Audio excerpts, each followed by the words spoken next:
சில குழந்தைங்களுக்கு காதுல தண்ணி போறதே ஏன் இவ்ளோ பயமா இருக்கு? வாங்க இத பத்தி பார்க்கலாம். குளிக்கிறதுனாலேயே பயம் வரும்னா எப்படி இருக்கும்? சில குழந்தைங்களுக்கு இதுதான் நிஜம். இது வெறும் அடம் பிடிக்கிற விஷயம் இல்ல.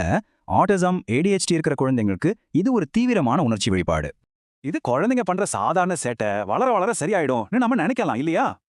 ஆனா அந்த குழந்தைக்கு இது சாதாரண விஷயமே இல்ல. இதுக்கு பின்னாடி ஒரு அறிவியல் காரணம் இருக்கு. இதுக்கு காரணம் அவங்களோட தொடு உணர்வு அமைப்பு, அதாவது their tactile sensory system. இந்த குழந்தைங்களுக்கு காதுக்குள்ள இருக்கிற உணர்வுகள் ரொம்பவே சென்சிட்டிவ். தண்ணியோட அந்த திடீர் இயக்கம் அவங்களுக்கு ரொம்ப அசௌகரியமா, சில சமயம் வலியா கூட இருக்கும்.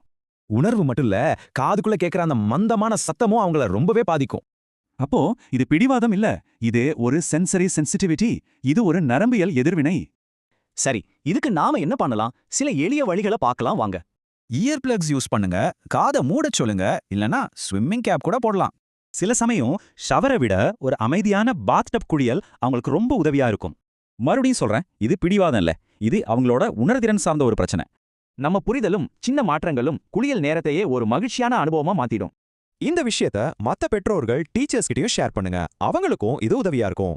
ஒரு சின்ன மாற்றம் ஒரு குழந்தையோட உலகத்துல எவ்ளோ பெரிய தாக்கத்தை ஏற்படுத்துது இல்லையா?